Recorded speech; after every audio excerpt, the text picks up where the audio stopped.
Hey guys, I'm Dimension Jumper and today I'm reviewing the Legend of Zelda Wind Waker second quest. Now, this quest can be available as soon as you beat the first playthrough of the Wind Waker, and basically the second quest basically takes place basically the same as the first playthrough, but this time you can play in your hometown clothes, and some of the dialogue with some of the characters change a bit. So that being with the Volga, I think, and Jappa Jappa, I think, when you spoke with those characters, they would oh, and also the Great Tiku Tree as well. When you spoke with those characters, they would be speaking in ancient Hylian, so you wouldn't really be knowing what they said. Without going online and then seeing what they said. But with the second quest, you are able to understand what they're saying, and I think that's a really cool way of knowing how of understanding these ancient beings.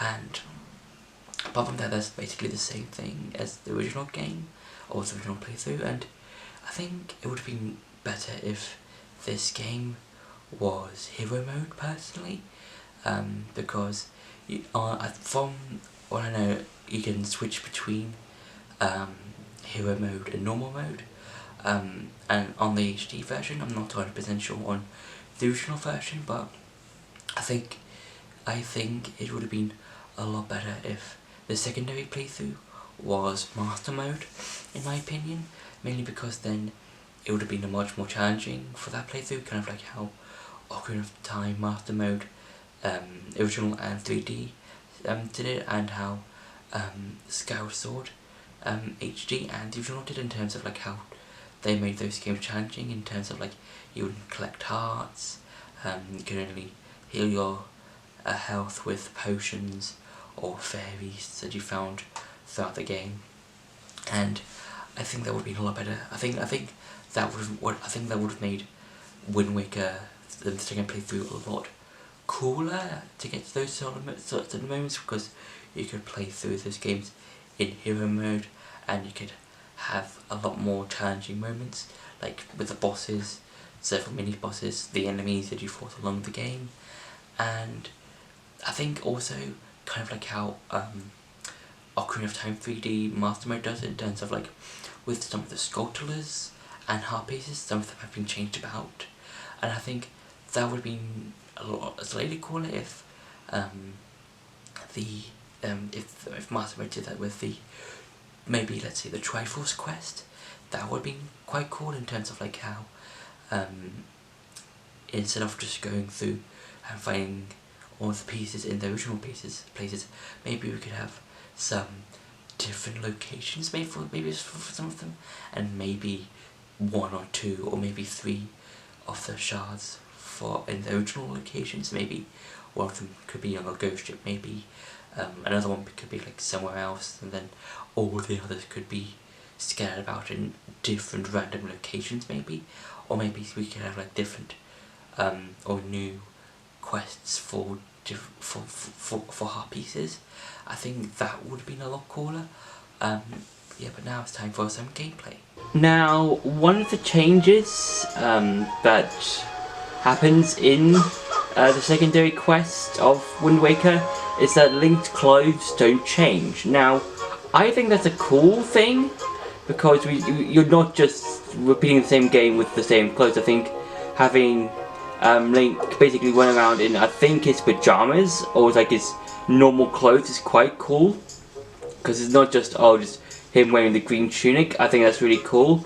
One of the things that would have been cool if this was mirrored, like if the entire game was mirrored, kind of like how Twilight Princess HD did it, when you had the normal mode and the hero mode, with the normal mode being more like that of the GameCube version, when with the master mode that being of the Wii version. I would have liked that if, with this version as well, if it was mirrored, but I think it might have been a lot more trickier if they did that.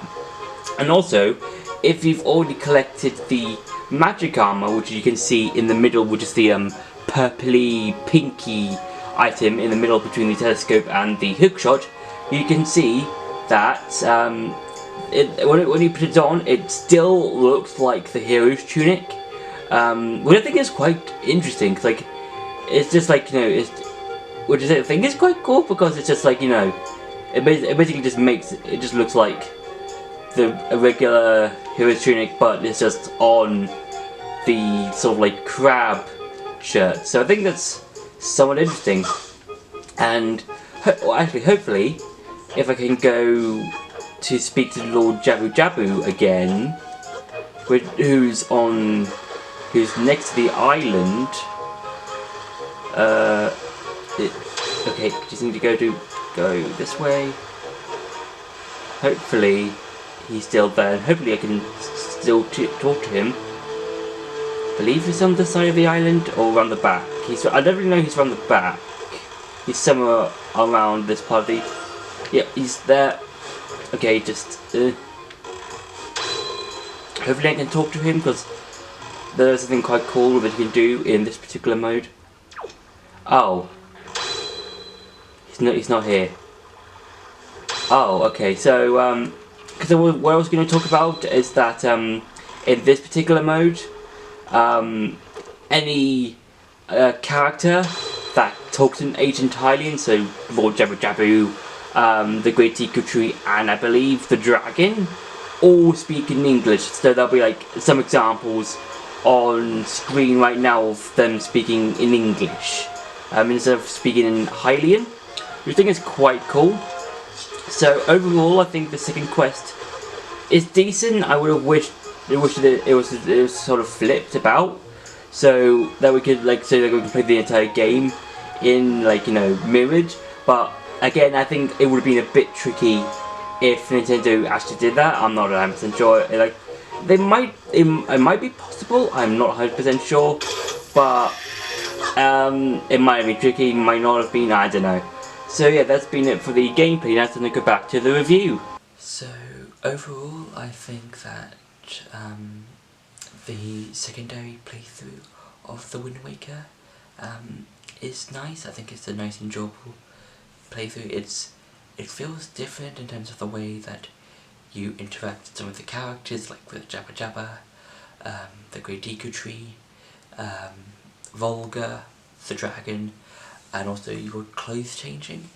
But I think there could have been a slightly more better improvements instead of just being a copy paste. Because at least with other games like Ocarina of Time 3D and Master Mode and Twilight Princess HD Master Mode, those flipped, and I think that would have made the second playthrough of Wind Waker a lot more cooler if the whole game was flipped, so that we can experience the world again, but the flipped, which we could like think, okay, so this island was here, but now it's here, and this island was here, but now it's here. So it would have been cooler if something like that had happened in the secondary mode, or maybe only in the secondary mode that we could have it flipped, but you can only access it through hero mode. Maybe that would have been cool. But yeah, I think it's just fun.